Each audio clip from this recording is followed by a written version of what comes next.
The sound once again of the drum. Here comes the drum of knowledge. The drum of knowledge is connected to all we know, all we learn, all of our experiences, and of course, first and foremost, the Creator, the God of all gods, the He who has created all things. Ever since I first learned to talk, I have been told to shut up and listen. Listening is the key to all knowledge. Knowledge is the key to all power.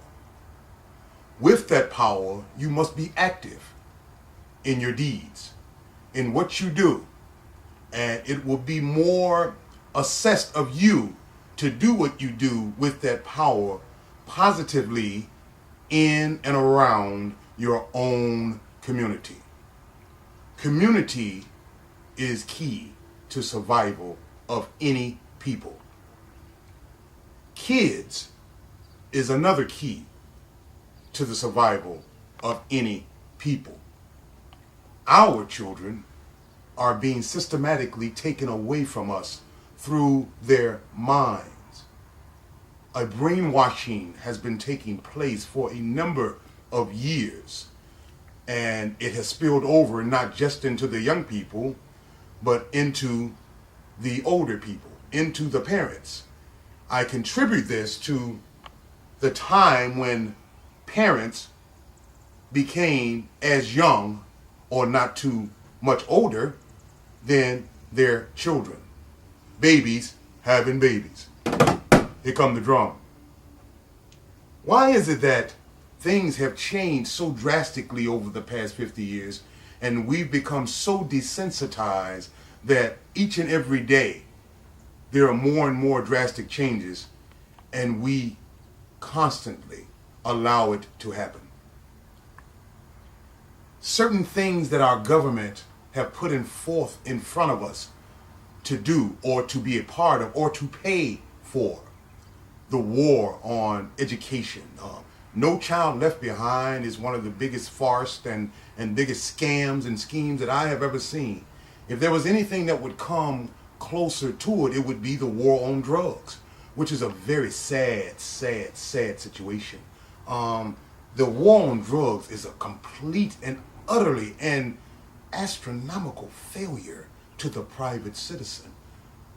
As you look around, if you are to study, you will find out that the government is part of the reason why the streets of the inner cities are flooded with all kinds of narcotics. Yet, the narcotics that they sell are legal and seem to be okay. But reality tells us, and statistics tell us, that more people have been canceled out, died, killed themselves over the legal substances. And that number far exceeds the amount of people that have died or have been connected or been hooked to the illegal substances. And then there's the economics of the illegal drug war. It causes so many problems: crimes, gangs, prisons, taxes, AIDS, bad health care, trade imbalances, funding of terrorism. That's right, terrorism. Well over 90% of all terrorism is funded through the drug war. The drug war, what they put in front of us says that it's a war and they're fighting it. And they want to keep the drugs off the street, and they want to keep the drugs in control of the people who are better responsible. When in truth, in reality, in statistic wise, they're the ones who are allowing it to come in because it generates money. Drug abuse, alcohol abuse, prescription drug abuse generates money. It encourages people to do things that allow them to go to jail and get caught up in the system. And that's what the government wants, because they make so much money individually off of each and every individual person who is processed. Here comes the drum. Today, Our children know how to shoot an AK-47 before they know how to ride a bike. That is a travesty to parenthood. It is pitiful for our community and for our race. We have a lot of work to do, people, and it all starts with the mentality of our children. Our children. We need to take back the minds of our children. Here come the drum. We need to teach our children first how to ask questions. Here come the drum. How to pray. Here comes the drum. And how to listen.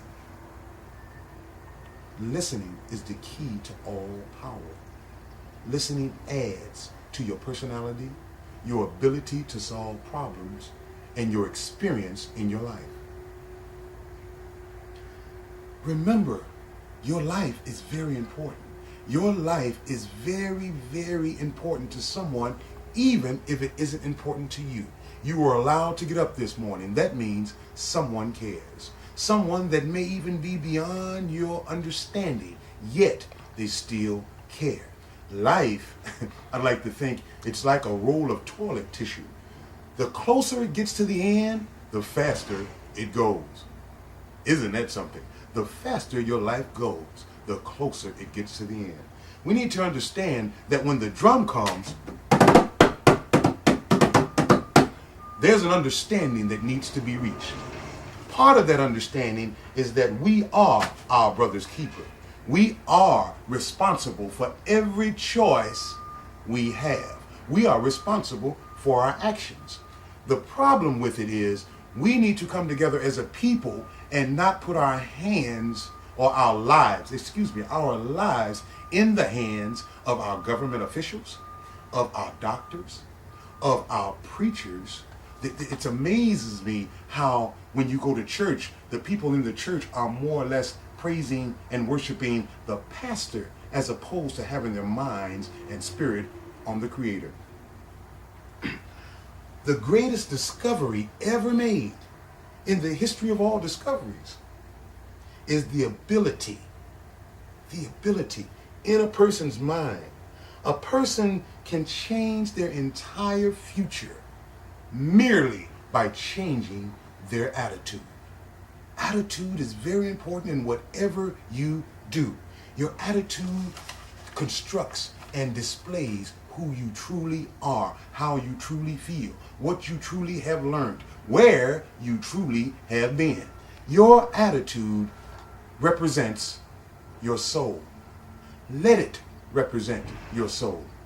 Be who you come here for. Very important for us to know that. Very important to instill that in our young children.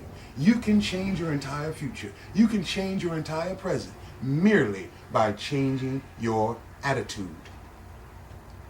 Here's a quick technique that is easy and very efficient, whereas you can improve your efficiency, your effectiveness with dealing with other people. It'll automatically and instantaneously make you a better parent, a better spouse, a better friend, a better coach, a better negotiator, a better mediator, and a better leader. All in your attitude. If your attitude is positive, you automatically enforce positive things to come to you. So let us understand how the importance of our attitude when we're dealing with other people. One of the main things you can do is learn and practice to put yourself in another person's shoes. Once you're able to do that, you simply imagine yourself in their shoes. You immediately have a better understanding of the situation. Everybody have a desire to be understood. When you get into the point or the spirit of mind where you are able to put yourself in someone else's shoes, you immediately increase your ability to be understood and your ability to understand. And that automatically makes you a better and a much more rounded person. You're open to God's wrath. You're open to his blessings. You're open to everything but what will be able to bring you down. You're no longer brainwashed by the media at this time. So what we want to do is concentrate and focus on our spiritual attitude. Yes, let it be spiritual. Let it be built on the premise and the promise that God loves you and we love you too. This is a very important issue that we want you to remember. Hear the drum. We'll see you next week.